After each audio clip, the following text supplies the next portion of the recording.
Om Namo Bhagavate Vasudevaya. Om Namo Bhagavate Vasudevaya. Om Namo Bhagavate Vasudevaya.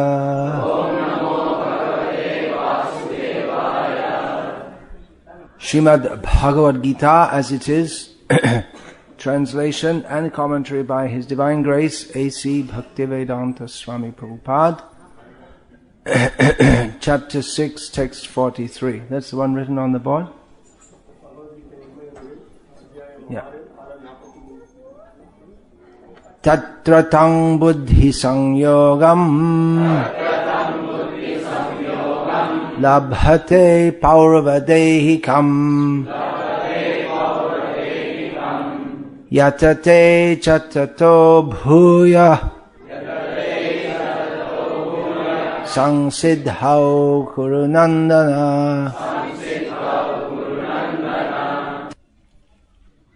This is a verse in the section of Bhagavad-gita in which Sri Krishna teaches Arjuna about the fate of the fallen yogi, one who does not complete the course of yoga in one lifetime. So I'll go back afterward to recap that. So the translation of this verse is, on taking such a birth, he revives the divine consciousness of his previous life, and he again tries to make further progress in order to achieve complete success. O son of Kuru.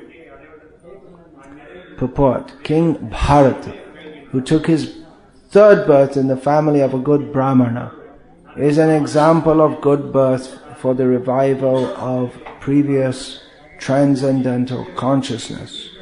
King Bharat was the emperor of the world, and since his time, this planet has been known among the demigods as Bharatavarsha. Formerly it was known as Ilavrita-varsha. The emperor at an early age retired for spiritual perfection but failed to achieve success. In his next life he took birth in the family of a good Brahmana and was known as Jarabharat because he always remained secluded and did not talk to anyone. And later on he was discovered as the greatest transcendentalist by King Rahugana. From his life it is understood that transcendental endeavors or the practice of yoga never go in vain. By the grace of the Lord, the transcendentalist gets repeated opportunities for complete perfection in Krishna consciousness. Yeah, this is a series of verses, one in a series of verses. Krishna described the yoga system to Arjuna, the meditative yoga system, which Arjuna thought was very difficult. Very difficult to practice. And Arjuna expressed a doubt about someone who takes that up but is not successful in that. What happens? He gave up his material prospects to take to spiritual life, but he couldn't make it in spiritual life. He was too tough. Couldn't make it through. So, I'll just read the few verses in which Krishna replies to that, including the verse we're reading today. Shri Bhagavanu Vacha Partha Naivehanamutra Vinashas Tasya Vidyate Nahi Kalyana Krit Kaschid Durgatin Tata Gachati. The Supreme Personality of Godhead said, son of Pritha, a transcendentalist engaged in auspicious activities does not meet with destruction in this world. This is verse 40. Or in the spiritual world, one who does good, my friend, is never overcome by evil. Tata, Srila Prabhupada has translated as my friend. It's an endearing term. Then a verse which is quite well known among the verses in the Gita. Prapya punya kritang lokan ushitva shashvati samaha shuchinam shrimatang gehe yoga bhrashto bhijayate. The unsuccessful yogi, after many, many years of enjoyment on the planets of the pious living entities, is born into a family of righteous people or into a family of rich aristocracy. So what happens? Someone who's unsuccessful in yoga practice, he goes to the heavenly planets. Unsuccessful means he came down to the platform of material enjoyment, or he hadn't fully transcended the platform of desire for material enjoyment. So he goes to the heavenly planets, which means when you go there, you go for a long time. There's no holidays to Swargaloka. People take a holiday, they get 2 weeks off and they go somewhere and they come back. They go somewhere they think it's going to be Swarga. It's not Swarga, and they come back. So those who do go to Swargaloka, they enjoy for a long time. There is a description in Shastra that it's a place of enjoyment, that not much more maybe. And then they come back to this earth planet, or this earthly sphere. Yeah, Bhumi, that's it, Karma Bhumi. Where what we do here, that in the human form, that will settle up our future for a long time. Because in the human form, especially on this earthly sphere, what we do, we accrue reactions for doing so. So what it will be our future in the next life, that depends on our actions in this life and on the consciousness that we cultivate, either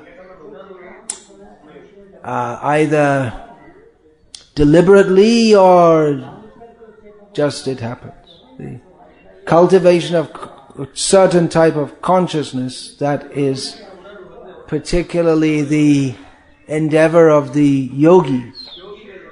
They're trying to cultivate a consciousness that will elevate them from the material platform.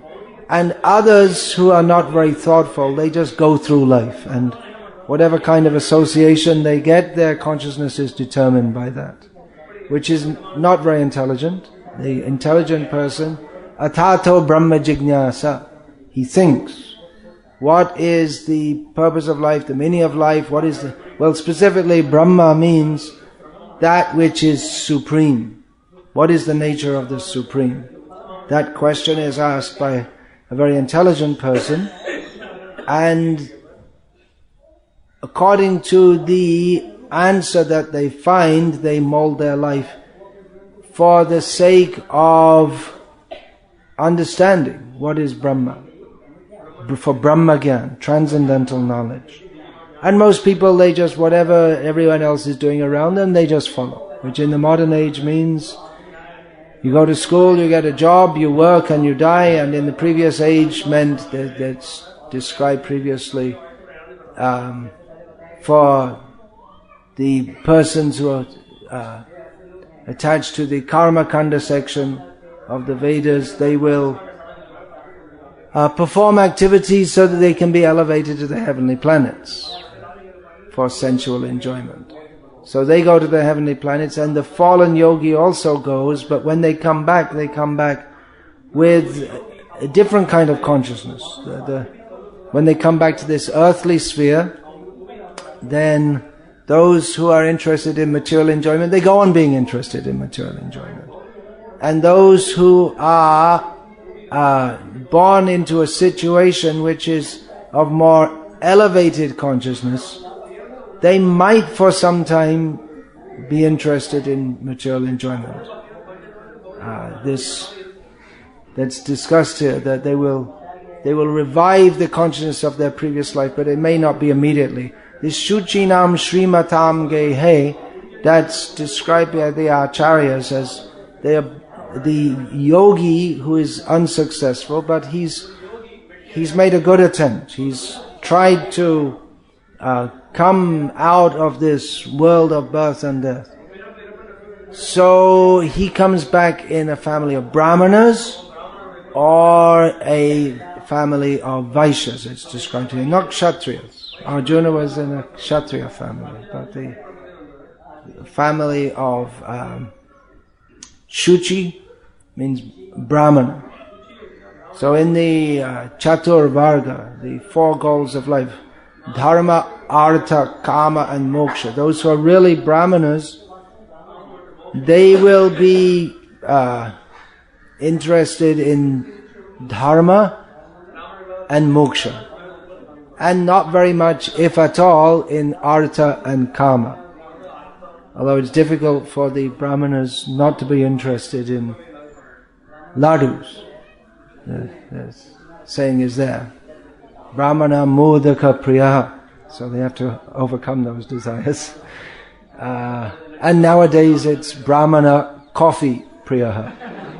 Here in South India, they're very interested in coffee.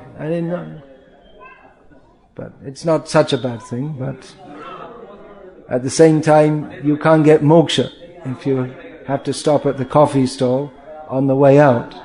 You might get stuck there. The brahmanas, they're interested in dharma and moksha, and kshatriyas, they have a very different kind of consciousness, actually. Bhakti Raghav Maharaj yesterday was speaking about the Kautilya Artha Shastra. That's actually for brahmanas they will study that to guide the kshatriyas, and kshatriyas are also very interested in dharma, as we see Arjuna here in Bhagavad-gita. He was very concerned about dharma, but they're also interested in artha. That they have to. Their dharma is not moksha dharma. Their dharma is artha. They have to be interested in property and land and all these things. Because that's the duty of a kshatriya. They take a different role in society, and they're interested in karma and not very interested in moksha.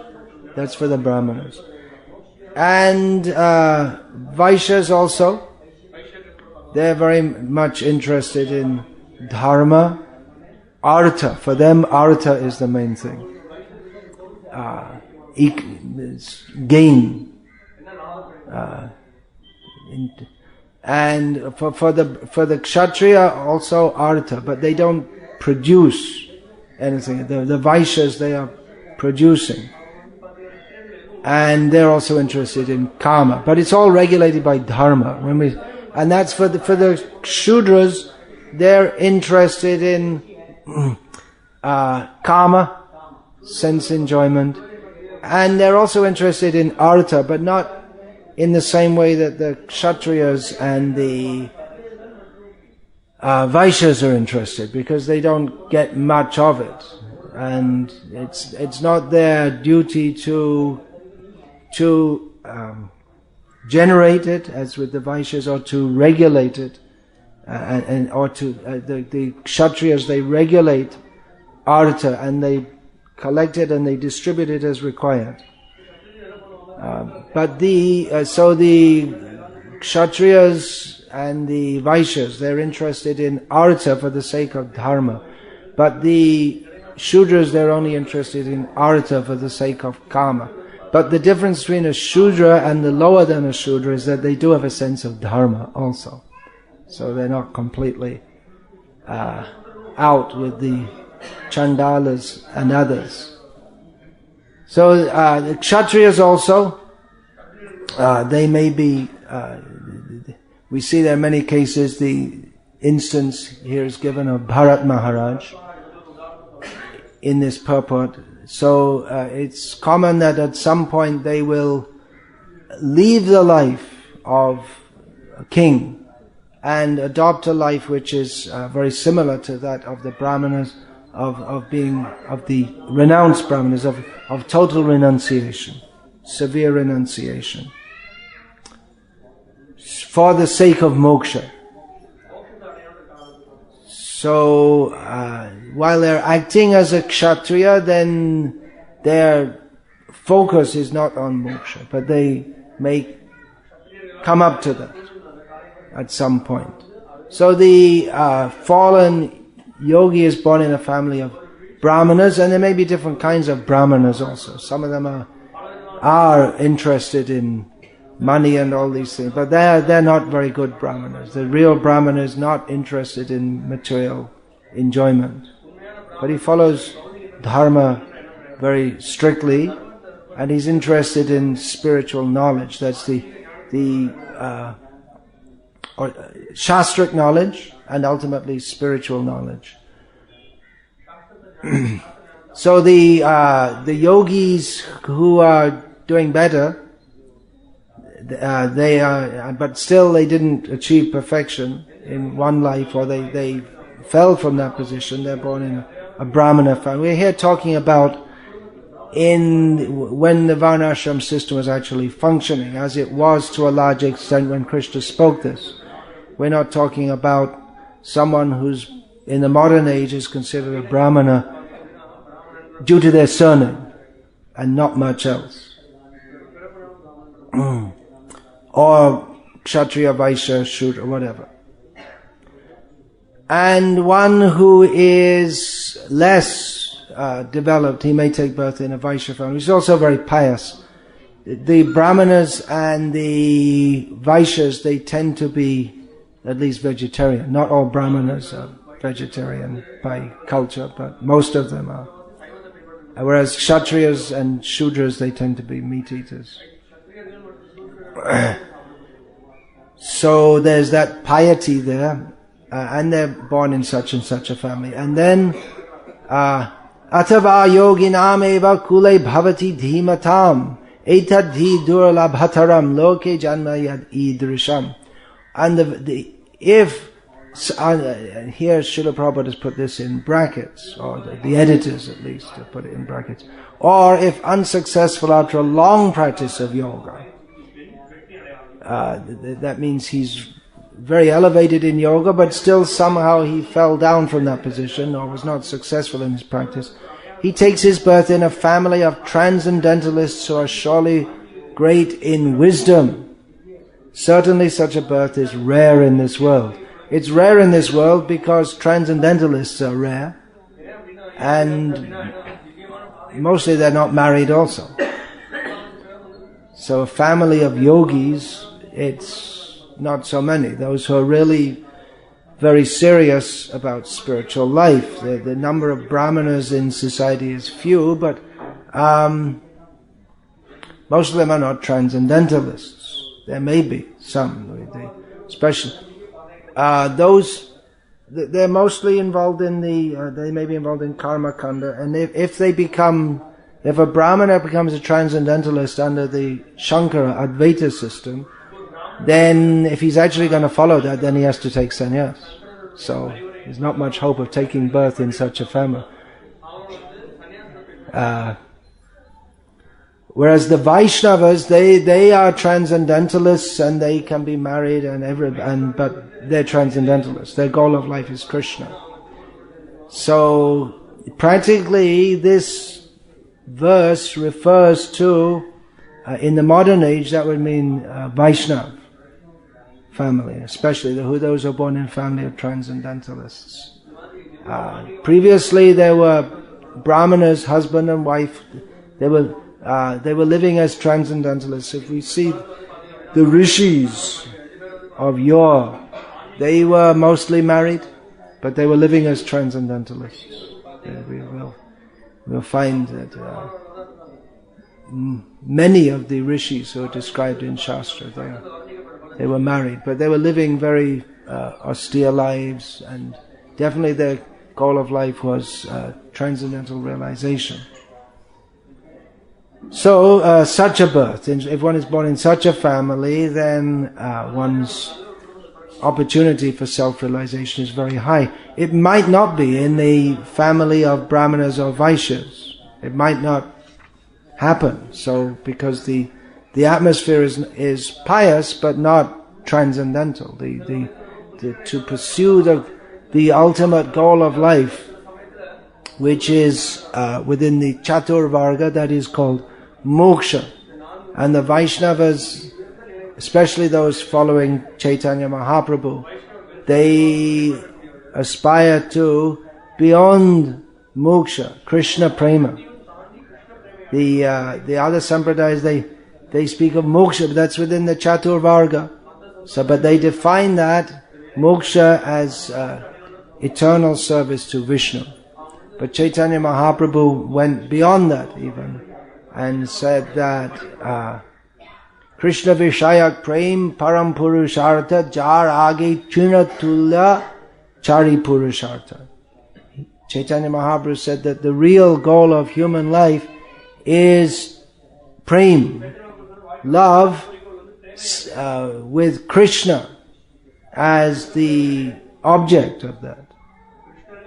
And in comparison to this, Chaitanya Mahaprabhu said this dharma, artha, kama and moksha are insignificant. So, here it's stated, Tatratam, Krishna states, Tatratam buddhi sangyogam labhate paurvadehikam yatate chatato bhuya sangsiddho kurunandana. On taking such a birth, he revives the divine consciousness of his previous life and he again tries to make further progress in order to achieve complete success, O son of Kuru. This especially refers to the family of transcendentalists, although it could also refer to the family of ritualistic brahmanas or the Vaishyas. Then the next verse, Pura bhyasena tainaiva hriyate hyavashopi saha jignyasorapi yogasya shabda brahmati vartate. By virtue of the divine consciousness of his previous life, he automatically becomes attracted to the yogic principles. Hriyate hyavashopi saha. That literally means his heart comes under the control of. It means a very strong attraction. Even without seeking them, such an inquisitive transcendentalist stands always above the ritualistic principles of the scriptures. Then, prayatna dhyatamanas tu yogi sangshuddha kilvishaha aneka janma sangsitas tato yati param gatim. And when the yogi engages himself with sincere endeavor in making further progress, being washed of all contaminations, then ultimately achieving perfection after many, many births of practice, he attains the supreme goal. Srila Prabhupada is, in the purport here of this verse which we read today, he's given the example of Bharat Maharaj, who was born in the family of a Brahmana. Bharat Maharaj was the king of the world, after which the world, when we say the world, it's an English term which presumably that came up when people in their ignorance thought that the world meant this planet or just whatever of the planet they knew of. They didn't even know there was a planet. So the world tends to mean this earth, but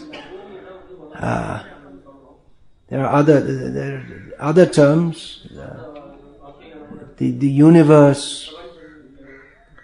So Bharat Maharaj, he was the king of the tract of land which is now known as Bharatavarsha. The present land of Bharata, which is the official name of this country. In Hindi, it's the official name, still on the stamps, given Bharata. That is in the Indira Gandhi time, there used to be so many mottos posted all over the place. So from Kashmir to Kanyakumari, India is one. That was one of the mottos.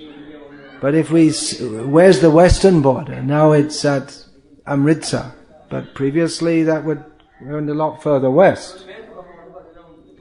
At least at the time of Mahabharata, the Kandahar, which is now in Afghanistan, that was part of the kingdom, the direct kingdom of Yudhishthira, because Gandhari,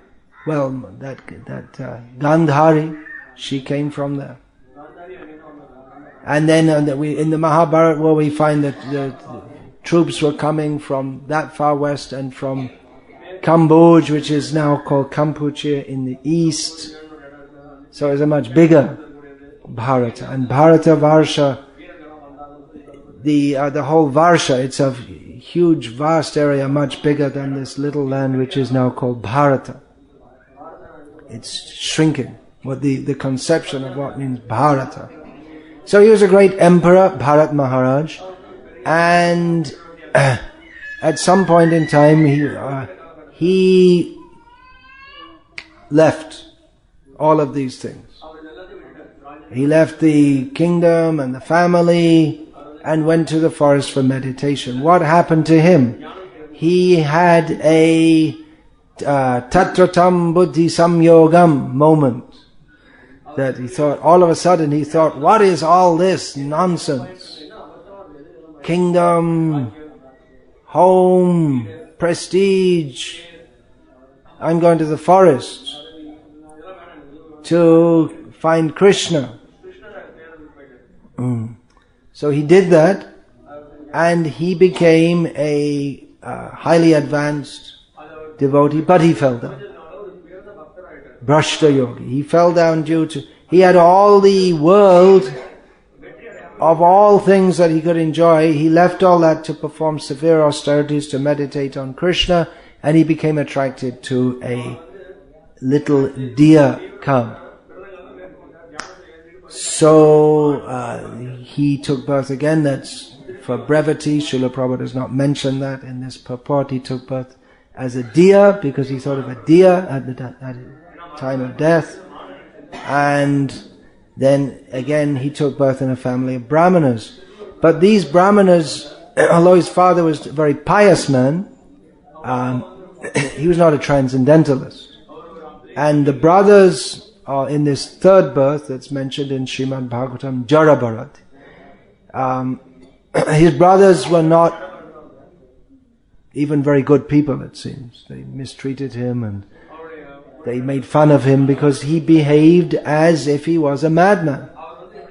He thought that in my last life I got, in my life as Bharat Maharaj, I got involved with a deer, so this time I'm not going to get involved with anyone, not anyone or anything. Even though his father was a very pious man, he didn't want to get involved in anything. He just completely cut himself off and acted as if he was a madman. With no, if someone acts in a way that they have no, as if they have no consciousness of what's going on around them, they're called a madman. So that was what happened to Bharat Maharaj, and eventually in that last birth he took, by his very strong-minded commitment to not have anything to do with this world, to such an extent that he would eat whatever was given to him. He didn't make any endeavor to get food. So his brothers, they would give him things like, if the rice burned in the pot, they would give that to him, and whatever wasn't nice, but he never complained. He acted as if he was completely foolish. His father made many attempts to try to teach him Vedic mantras, Gayatri mantra. A Brahman has to chant Gayatri mantra. He put the string on his body, but he couldn't teach him the mantra. So, Bharat, he was fully conversant with all the essence of all the mantras, but he behaved as if completely dull. So that may happen to anyone, not necessarily leading a pious life. It may happen that in a previous life they had connection with Krishna, and at some point they revive that consciousness. And maybe not only be conscious of Krishna, there are different levels of yogic advancement. And we find in the history of India, especially the land that is now called India, many, many people who at some point they just changed and they became a transcendentalist. They thought, what is this world? What is it all about? There are so many instances that Sridhar Swami, the commentator on Bhagavatam, his wife died when he had a young child, and he thought, well, I have to marry again, otherwise who will look after my child? And as he was thinking like this, he saw a lizard, a baby lizard, just catching a bug and eating it. And he had a transcendental realization. Can you imagine? You see a bug eating a lizard, and that is the impetus for transcendental realization. How did that happen? He thought, well, by God's arrangement, this little baby lizard got a bug to eat. So by God's arrangement, my child will also get something to eat. And he left. He left the child and took sannyas.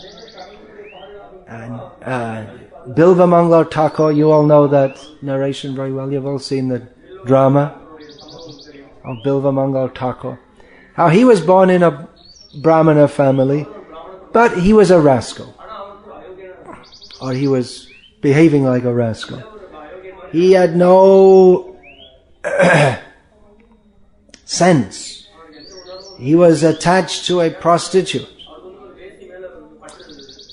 So much so that even when his father died in, he was so disappointed, man. His son was just a debauchee. So even when his father died, he had to obviously he had to arrange the rites and this and that but he neglected that because he wanted to go and see his girlfriend. It was more important to him. And it wasn't a very good night. It was a severe storm was going on, and to reach his girlfriend, he had to cross the river. So he went out in the severe storm. There was no boat to cross the river. So he saw a log floating. He caught hold of the log and taking hold of the log, he went over the river. Just as he reached the other side, he saw it wasn't a log, it was a dead body. Because I think that's illegal now in India, but until recently it was common to put the dead bodies in the river. You used to see them. Someone, if there was no money for their burning, they'd just throw the body, and you'd see the dead body I saw once floating down the Ganga, a dead body floating with a dog on top of the dead body, eating the intestines as it was floating down. So you used to get some good transcendental shiksha by just living in this country, and you see things like that. So then he came to the compound of that prostitute's house, and it was locked. She didn't expect that he'd come tonight. He came every night, but she didn't expect him on such a night. So the compound was locked. But he saw there was a tree hanging over the wall, and from the tree there was a branch hanging down. So he caught hold of that branch and climbed up in the tree and went. But just as he left that branch, he saw it's not a branch, it's a snake hanging down. So then he jumped down out of the tree, again risking his life, and came in soaking wet and said, "I'm here!" He said, "How did you come on such a night?" And he said, "Well, I crossed over the river it was a dead body actually, then I climbed up the tree, and it was a snake." And she was astonished. And she said that if you see, you're so much attached to this body of mine, which is just some bones and pus and blood, if you had such attachment for Krishna, you would be a greatly advanced devotee. And when he heard that, Bilvamanga is just like a lightning bolt hit him. He wasn't hit by a lightning bolt as he was coming over, but the words struck him. He must have heard of Krishna many times. Otherwise, if she said if you had attachment for Krishna, then it wouldn't mean anything. She didn't teach in the Bhagavad-gita and all this. But she just said that. He must have heard of Krishna many times. But when she said that, it just struck him so that his whole life changed on the spot. So then he changed his life. Then he left and he walked to Vrindavan and became famous as a great devotee living in Vrindavan. He suddenly changed. But how could he do that? I don't know where the brothel is in Salem. You can go down tonight and tell all the people go visiting there that, if you had as much attachment for Krishna as you had for these bags of blood and stool and bones, then you'll be a great devotee. You can try.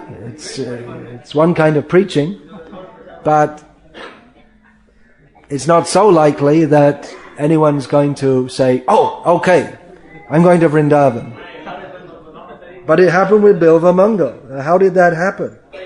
It must be because in a previous life he had been an advanced devotee of Krishna. Otherwise you just can't go from being a grossly fallen materialist to a highly advanced transcendentalist. That's unusual, because usually people who are in a previous life an advanced transcendentalist, they don't become fallen in the next life. But they have some gross desire that they have to fulfill, or maybe they made some offense by which their advancement is blocked for some time. But there comes a point where they think, now I've got to do it, and then they can't think of anything else. It's not everyone. Maybe people come to Krishna consciousness and then they're interested and they come gradually and they take it up, but they're not very convinced, and they're still interested in so many other things. But there are others who just, when they get it, they just take it up very seriously. That means in a previous life they're very serious. But even then, it might be that they're practicing very seriously, and then even in that life they don't make it. Because that's said here, that if after a long time of practice, that long time of practice may be life after life also, in many lives, so generally they will get a better chance to take it up. But they may fall also. There's no guarantee. There's no guarantee against Maya. As long as we're in this world, the attraction may drag us down, even for someone who is advanced. For one who's fully advanced, fully in love of Krishna, they won't fall down. But for anyone else, there's that possibility. Therefore, those who understand the seriousness of Krishna consciousness, they understand, I've been through this so many times, so many lifetimes. Let's get it right this time. Srila Prabhupada often used to say that now you have this opportunity. You can go back to Godhead in this life. You don't have to wait for many, many lifetimes. You can go back to Godhead in this very life, but you have to take it very seriously. And even if one takes it seriously and circumstantially or for whatever reason one does not complete his course or the full perfection in this life, then he will go on. Krishna will look after him so that he'll make further progress in the next life. So this is rare. Krishna says here, even to take birth in such a family. Etadhi durlabhataram, very rare. Loke janma yadidrusham, to take this kind of, but to have this kind of opportunity, it's very rare. That's considered the best opportunity. People who have faith in Shastra, they think that then how can I make my next life a better life? And there are so many stories. There's this didactic stories. That means educational stories, moral education. What happens in one life and how you come to the next life. There's a huge body of stories which tells all kinds of complex stories, how people they become a Rakshasa and they get delivered from that and this and that, but it's all with the understanding of there is a future birth, but with the idea that, well, the idea is to enjoy ourselves in this world. So even if one has knowledge that, or faith that there is life after death, that doesn't necessarily make one a transcendentalist, just to understand that. You'd think that it should do, but most people, even though they even if they accept that, they don't really accept that this world is full of suffering. They think this is a place for me to enjoy. And then they think how to enjoy not only in this life but in the next life. And there's the whole body of karma kanda which is meant for that. So if you do some sin, you can do some prayaschitta, do some atonement and get free from that, so it doesn't block you going to the heavenly planets. And it's all calculated, that what I'm doing so I can enjoy myself more. When we say enjoy, that's, of course, there's always when we talk about Brahmana, Kshatriya, Vaishya, Shudra, they all have dharma in their life. So when we say enjoy, it's all according to the rules of dharma. They're careful to operate within that. And they can enjoy very nicely within that. Tetang bhuktva swargaloka vishalam. It's described that in swargaloka, they can enjoy tremendously. But it's all ephemeral and it's all meaningless. And it's not really enjoyment. Though those who come to Vedanta, they understand this. The family of transcendentalists means those who are discussing the Upanishads, which gives the transcendental understanding. That this world, there's nothing of any value here. The subject matter of the Upanishads is Brahma, the absolute, the spiritual reality. So Atato Brahma Jignasa, this also refers to studying Vedanta. One should inquire, what is the subject? The Vedanta Sutra begins that now we have to, just like the Dharma Sutras begin, Atato Dharma Jignasa. So that's the obvious statement. Now we're going to discuss Dharma in the Dharma Sutras. So in the Brahma Sutras, Atato Brahma Jignasa, now we have to discuss Brahma. So that means that's particularly the subject of the Upanishads. So these are the transcendentalists.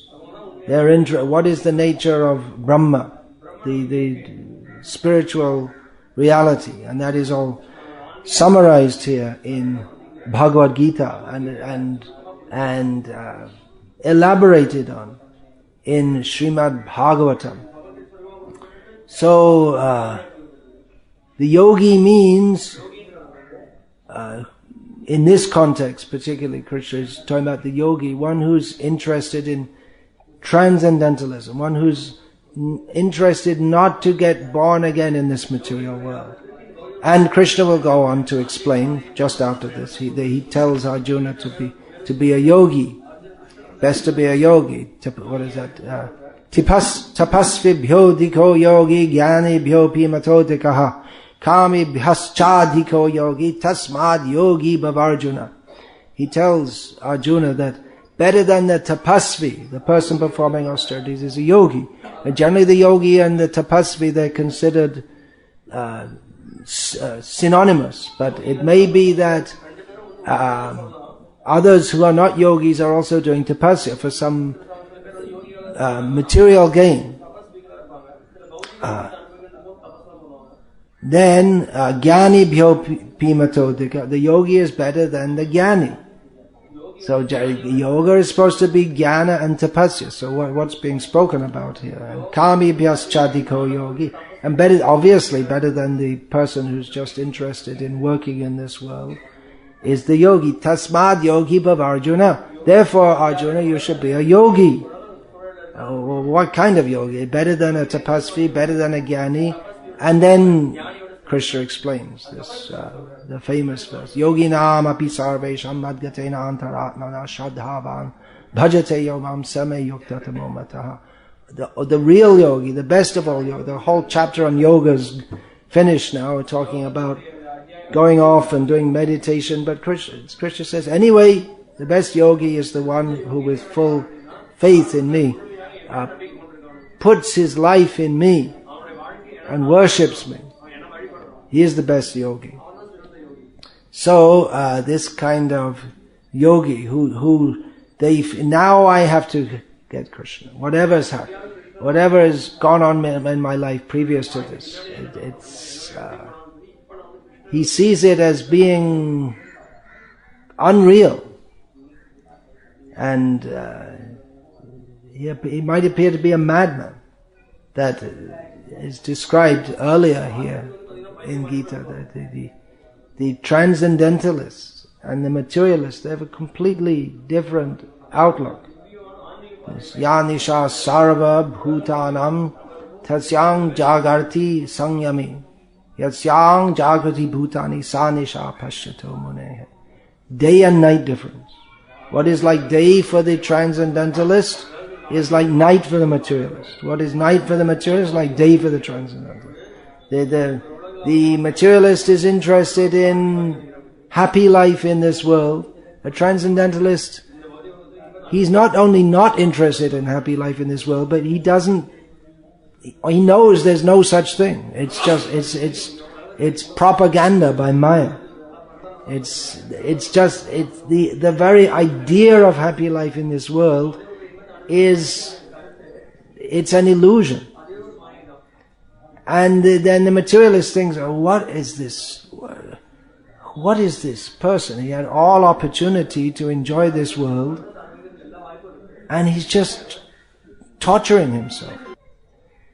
Just torturing himself. He doesn't realize, he's supposed, life is meant for enjoyment, and why is he doing this? And you're supposed to be responsible and help everyone else to enjoy themselves also. So the outlook is completely different. And the materialist can't understand the transcendentalist. The transcendentalist understands the materialist because he's been there, seen that, done that. And he understands, what does he understand? He understands nunang pramata kurute vikarma yadindriya pritiya apinoti nasadhu manyayata atmanoyan asanapi kleshada asadeha.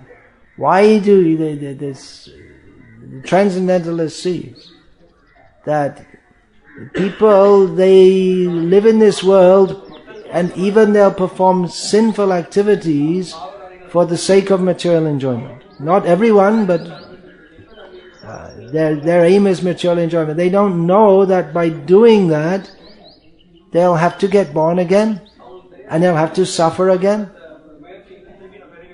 And therefore this is madness. So the materialist sees the transcendentalist as mad, and the transcendentalist sees the materialist as mad. But actually the transcendentalist is right. And you say, well, that's just your opinion, and you're one of those stupid, supposed to be transcendentalists who think they're transcendental, they're just wasting their life. But it is a fact that janma mrityu jara vyadhi, this world is full of misery. That is a fact. It is a fact that we are eternal. We do have no actual relationship with this body. This body is temporary. I am not this body. I am eternal. I am meant to be happy. These are facts. But the materialist can't see, can't understand, because he's bewildered by the prospect of material, the thought of material happiness, of being happy in this world. So, it's a completely different outlook. And therefore, for the transcendentalist, his success can be understood if the materialists think he's mad. That Evang Vrata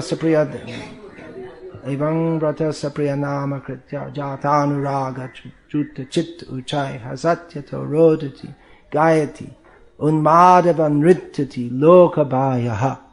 This Ishvara Puri taught Chaitanya Mahaprabhu that this verse is the essence of Srimad Bhagavatam.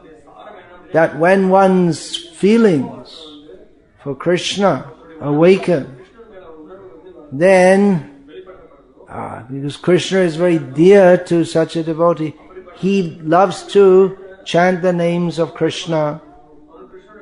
He's fully absorbed in Krishna. He laughs, he cries, he dances. He doesn't care for outside people, what they think. He only cares what Krishna thinks. And Bhaktivinoda Thakur also. There are many instances. Bhaktivinoda Thakur, he also prays for the mercy of his Guru. What will be the mercy of his Guru will be that Bishoi Amare Pagala Balaya Ongete Dibek Dhuli. That when my life will be successful, when materialistic people sneer at me, madman, and throw dirt on me, then yes. Not just to be mad, but because one will be so absorbed in love of Krishna that he's just doesn't even notice. There are different stages. The Avanti Brahmana is described. He was a very miserly, nasty person, supposed to be a Brahmana, but he was just interested in money, and he was very mean. He was never nice to anyone. And then he was very rich, but gradually he lost all his money, and all his family members who hated him, but they had to do what he said because he was giving them the money, then they turned against him because he wasn't giving them money, and they didn't have any love. He didn't have any love for them. They didn't have any love for him, and they became nasty to him reciprocally. But previously, in a previous life, he had also executed bhakti. Somehow he had this very nasty streak in him. But at that point, then his Krishna consciousness, that revived in his heart. Yajahamanagrahnami harishetaddanang shanai tato dhanang tyajantyasya swajana dukha dukhitam. Krishna says, when I show my mercy to someone, I take away all their money. Gradually. And then when his relatives see that he hasn't got any money left, then they become, the love, it reduces in tandem with the income. So, his relatives become unhappy with him. So then he realized, Krishna, I have to serve Krishna. So then he left home, and his relatives were pleased to see him go, and he was just meditating on Krishna and leading a very austere life, and people would call him a madman and they'd mistreat him, and even if he would get some food, he would sit down to eat, someone might come and urinate in the food. I just tolerate. Let them call me mad. Let them think me mad. But a higher level than that, even, is not just to be aware that people are calling you mad and tolerating it, but being so mad that you're not even aware that they're calling you mad and throwing mud on you and everything else. So that is the desirable stage. Of course, Krishna is speaking here to Arjuna, and Arjuna he tells Arjuna, Ma manusmara. Arjuna, okay, that's all right. Think of me. Yeah, I'm okay with that. And yudhyacha, you have to fight also. So for Arjuna, that wasn't allowed by Krishna to become a madman in that sense. There also, the example is there of this Kula Shekhar Alva here. What's his name in Tamil, you can say? You don't know? I thought you might know. Same name. Sanskrit and Tamil, same name. Alright. So he also, he became so mad that he had to stop being the king, because to be a king you have to be sane. He became so mad, he was disrupting the affairs of the kingdom, that he would listen to Ram Leela,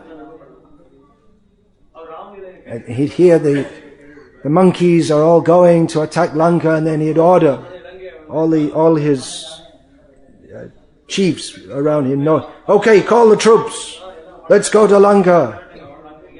We have to assist Rama in his fight. And ministers, they're wondering what to do, you know.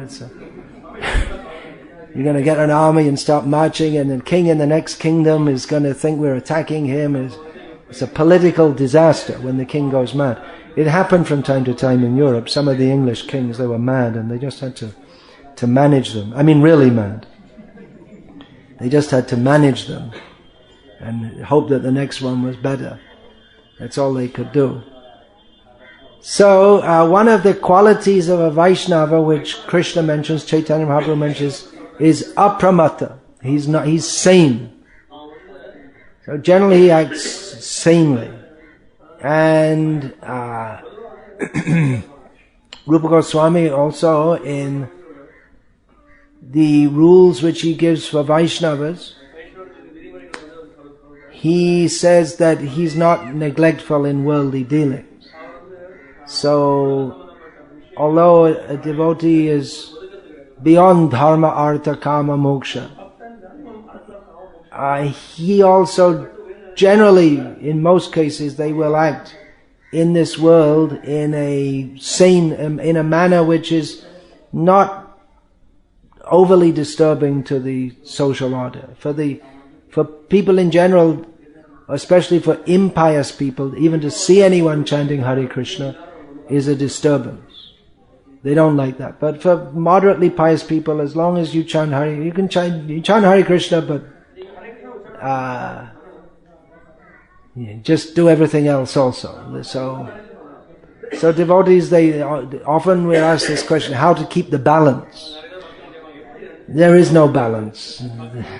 Actually, the balance is that Hasatyati, Roditi, Gayati, we should dance and sing and chant and be completely unaware of this world. But as long as we're living in this world, we have to interact with it. And if we're going to preach Krishna consciousness, we have to communicate with people. So there's some rapport has to be there. So if we go on the street in rags or completely naked and chant Hare Krishna, and it's not likely to be very successful preaching technique. Which is why our recent acharyas, well, beginning with Bhakti Siddhanta Saraswati Thakur, he built temples and had comfortable facilities so that people could come and hear him. Because Krishna consciousness awakens by hearing. Nitya Siddha, Krishna Prema, Shadha Kabunai, Shravana Adi, Shuddha Chitte Karaye Udoy. Krishna consciousness is the natural propensity of everyone, and that is awakened by hearing. Beginning with hearing. So one has to hear from the Vaishnavas. In some cases, people will just take it like that. Yeah, that's it. I've got to do it. For others, they may not be interested at all. For others, they're somewhat interested. All right, okay, sounds good. All right. For others, they may not have very much interest, but they might be attracted if they see there's a nice temple, there's nice prasadam, or they're pious people. I think, let us go to the temple and we will see the God. We will take darshan, we'll get blessings. They're in materialistic consciousness, but they're pious and they come and then sit down, listen, hear something. So when they hear, then the effect of hearing, that is, eventually, vidyate hridaya grantis, chidyante sara samshayaha. The material attachments, which are very strong in their heart, they will be pierced, and all doubts and misgivings, they will be cut to pieces. So that's especially regular hearing. By regularly hearing, that effect will be there. So our acharyas, recent acharyas, they've had this idea. All right, then interact with the world. Some rapport has to be set up, so that people can come and they can hear and they can begin to understand, and then they start to make progress. And when they start to make progress, some people may come, they may take interest, they may not fully progress. In the next life they take it up, in the next life, and it may go on and on and on like this. But an intelligent person thinks, let's do it in this life. Why should I wait any longer? In the womb, that's described someone who has practiced bhakti seriously in a previous life. In the womb, after 7 months, their consciousness is awakened, and they pray to Krishna that let me this time not blow it, let me not waste this opportunity, let me this time do whatever is required to come to your lotus feet. But then, during childbirth, the pain, they forget all of that, and then they get brought up in the family, and they're bewildered by the illusion of being a baby, and being patted and petted, and Bhaktivinoda Thakur has described this in one song. That I was in the womb of the mother, I prayed to you, Krishna, then I came out, I forgot all about it, and I was patted and then on the head, and I was an adored child, and then I was playing as a boy, and then I got married, and I was interested in money and all this. How does that song? I'd like to read that, but I can't remember how it begins. Did anyone remember how does that song begin? He's several songs he sings. One he begins, but anyway, they all come to the conclusion that one begins with in my youth, Jovane Jokam. So he describes how he went through his whole life forgetting Krishna, but at the end he's just, now in my old age I'm praying to you, Krishna, please deliver me. Actually, Bhaktivinoda Thakur, his life was something like that. After his marriage, after having, of course he was married very young, child marriage, but he appeared to be a non-devotee. Then at some point in time, he was inquisitive, as were many in that generation. They were raised in Bengal with their family culture is there, but they went to British schools, and they had these two outlooks. They had the modern British outlook, and at the same time they had their own culture, and different people were trying to resolve that, because the British gave the idea that this Indian way of, it's all completely rubbish, And the British understanding, that's much better. But many young Indians who are educated like that, they did think that the Hinduism as they saw it was rubbish because it didn't seem to be rational to them. But they tried to rationalize it and say, well, the original Hinduism was very good. Or they tried to modernize it, and therefore you got Vivekananda and Ram Mohan Rai and all these people. So Bhaktivinoda Thakur, he went through the same thing, and he discovered Chaitanya Mahaprabhu. And when he read, that was his thunderbolt. When he read Chaitanya Charitamrita, which he had no interest in doing in his youth, because he thought this was all Vaishnava and Chaitanya. But then when he read that, then that was the complete change in his life. But he's writing in his song, he went through his whole life, he forgot Krishna. Now in his old age he's praying for Krishna's mercy to deliver him. So that's we can understand someone who takes interest in Krishna consciousness. Not everyone who is exposed to it, but some people, they take it up very seriously when they come in contact with that. So it means from a previous life they had that, and then they went through this whole thing of being born in the womb, and they're praying in the womb, and then they forget, and then there comes a point when they remember. It may be also that one is not born in a pious family, but still, by Krishna's arrangement, an advanced transcendentalist may be born in a family of non-devotees. Prahlad, he is the great example. He was born in the family of the greatest asura, the greatest demon in history. There's still, after so many eons, there's still no competitor. Well, Ravana, but then that was Hiranyakashipu anyway. So he's only comparable with himself. Ananya, as the saying goes, unique.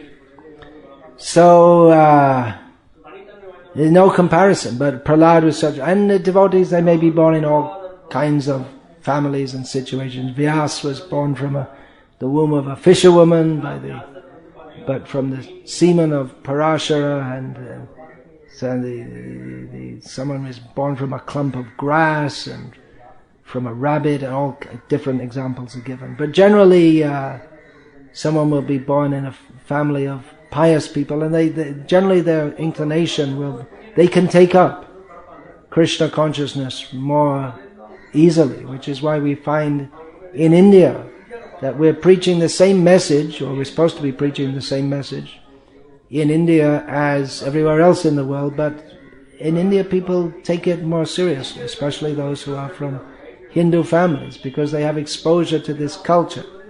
Exposure to, even if it's messed up, and they're exposed to Sai Baba, and what is Hinduism today? It's just a complete mess.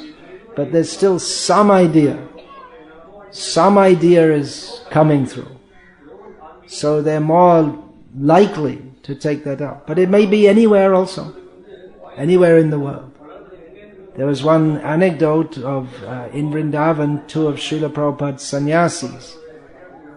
They were at the Radharaman temple, and one priest there, appreciating the Western devotees' appreciation of Sri Radharaman, he said to them, "Oh, you have so much devotion for Krishna that in your next life you may be born as a pujari in India, and you can worship the Lord." He said, "In your next life you might be as fortunate as me," he was saying. So the devotees, they went back to Krishna Balaram temple, which was under construction at the time, and met Srila Prabhupada, who was there, and related this to them, that this pujari gave us a blessing. In our next life we could be born in a Brahmin family in India, so that we could worship Krishna in India. Srila Prabhupada said, you should go back and tell that Brahmana that by your devotion in this life to Radharaman, you may be fortunate enough that you'll be born in the Western countries and you can preach Krishna consciousness all over the world. But it's not that everyone's born in the Western countries gets to preach. So, but we can understand that those who take it up seriously, there must have been something in the previous life. But then if you think, well, I'm practicing Krishna consciousness, so I must have done it in my previous life, or I'm a Brahmana, so I must have, and then you're satisfied that then you're again stuck. One has to go on endeavoring. One has to follow it through.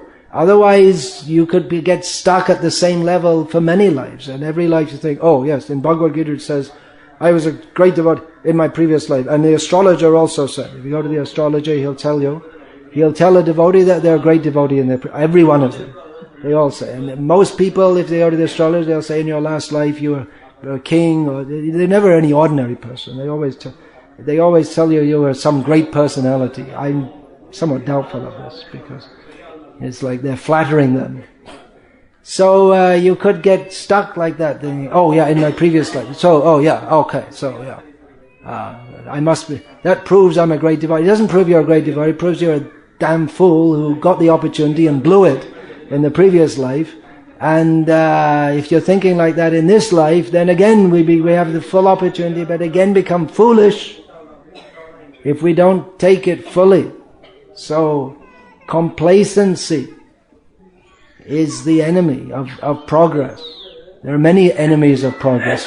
One of them is complacency in any situation. If you're in business, if your company is doing very well, and you think, okay, now we're on top of the market and we're doing very well, and a company that doesn't constantly reinvent itself, according to the Microsoft, they fail. And there are many cases in recent history. This Yahoo, everyone was using Yahoo, and then it just went down because they thought, okay, we've cornered so much of the market, but they lost it. They weren't inventive. They didn't keep it. Nokia, their phones were dominating, and they went down also. So you have to keep on trying. Maya doesn't say, okay, bye-bye. She doesn't. She keeps on. So if we think, yes, now I'm doing very well. If we think that means we're not doing well. Just by thinking that means we're in trouble. So always endeavoring. Always endeavor in Krishna consciousness. And don't think, now I made it. There's always the example of Bharat Maharaj is there. He was so renounced. He was so determined. He left everything, but somehow he became attracted to a deer. The Srila Prabhupada mentions that because he didn't take guidance from a guru. He probably had a guru somewhere, but there's no mention of that. So he was practicing Krishna consciousness, but he didn't take guidance. And so he was subject to fall down, because there's no mention in the life of Jarabharat that he took guidance there either, specifically. So, here we all are. We're not going to be here very long. Few more days. Udilo Arana Pura Babha. The sun has risen. It will set. Udita Tapana Hoile Asta Dingelo Bale Hoibe Vesta Tabekeno Ebe Ola Shahoi Nabhoja Hridaya Raja. The sun rises, it sets. Every day rises, it sets. We're not serious to worship Krishna. Sun rises, sun sets, but there will come very soon for all of us, there will come one sunrise after which through these eyes we won't see the sunset. Or there'll be one sunset after which with these eyes we won't see the sunset. That means we'll die either in the day or the night.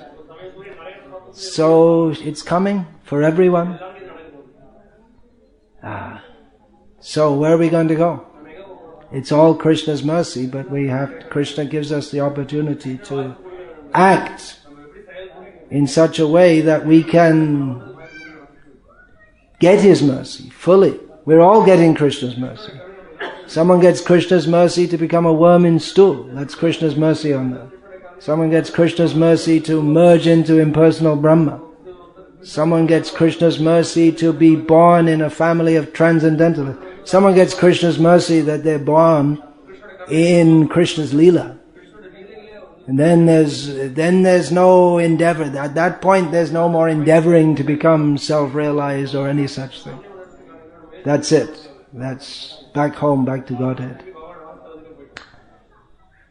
Hare Krishna. Oh, it's 9:30 almost. So any question about this? Yes. Sometimes we meet some devotees who are just taken up Krishna consciousness and they attribute that they have come to Krishna.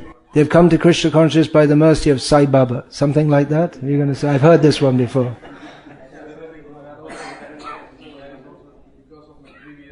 Because of my previous activity. Yeah, but if you think like that, then I was a great devotee in my previous life, and therefore I'm a great devotee in this life.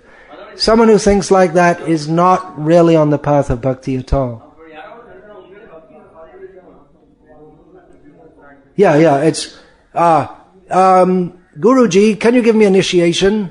I'd just like to present myself.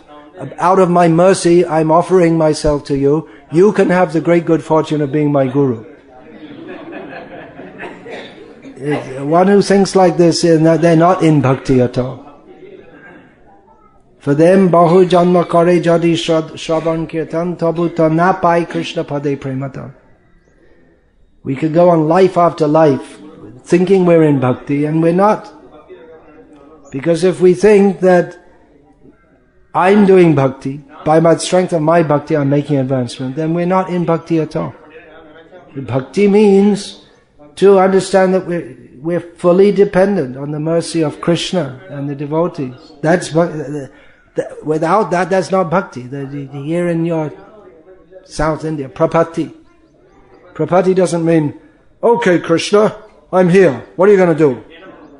It means to take full shelter, realizing I'm completely hopeless and helpless. But if we think, I'm by the strength of my bhakti, I'm doing so many things. I'm building temples, I'm making devotees, I'm distributing books, I'm chanting so many rounds, it's all the strength of my bhakti. It's not bhakti. You can build temples, but such temples will have no spiritual attraction because there's no bhakti in the bricks.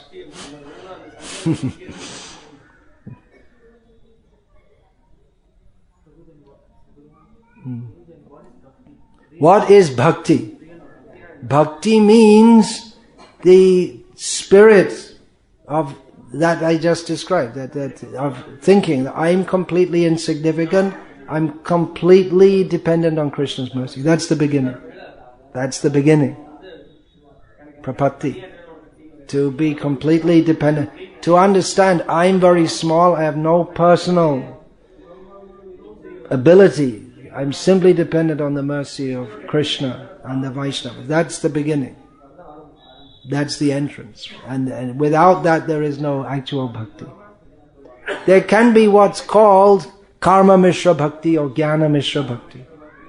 But that's not really bhakti. If one is cultivating a spirit separate to or different to that of being fully dependent on Krishna's mercy, then that's not really bhakti at all. If one has any other desire, therefore Rupa Goswami defines anyabhila ashita shunyam jnana kamadyanavritam anukulyena krishnanushilanam bhakti rutama. Real bhakti means when we're not cultivating any other desire.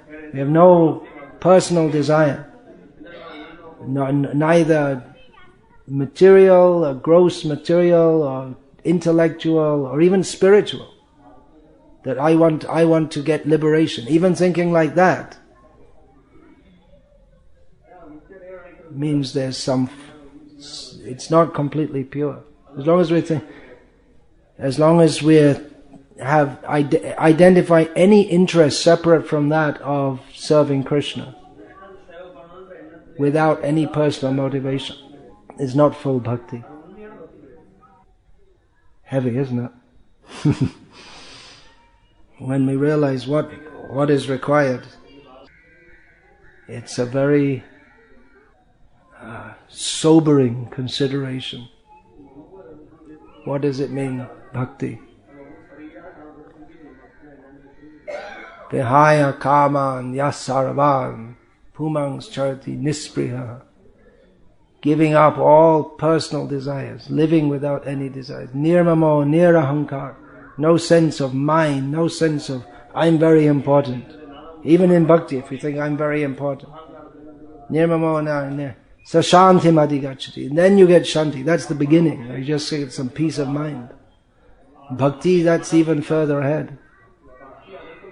That's the spiritual position. Esha, Brahmi, Stiti Partha. Nainang prapya vimuhyati. Stitvasyam pi Brahmanirvanam richati. That's the beginning of the spiritual situation.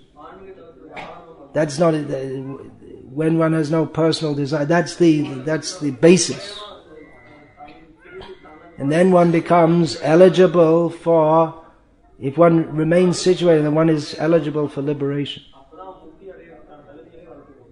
But bhakti is more developed. It's not just being free from material desire, but it means being full of desire for Krishna.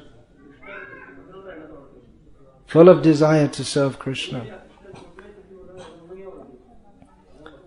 So fortunately, by the bhakti process, it's so powerful that by cultivating that material desires, they automatically diminish. So we don't have to go through some, especially Chaitanya Mahaprabhu's Sankirtan movement. We don't have to go through any severe austerities or self-denial or any such thing.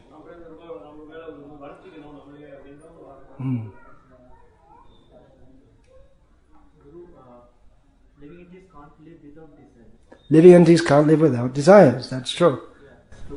But if you are changing of desires as per a Krishna consciousness thing, Krishna is saying that you have to think about me wherever you are. In Grasa, Brahmacharya, wherever you can think about me. This is the only thing. Is this enough to show our bhakti, the real bhakti to God? Is it enough to show real bhakti to God to think of Him? Think and serve and chant His names, yeah. But the basis will be thinking of Him. If we're not thinking of Him, then why would we want to chant His names or serve Him?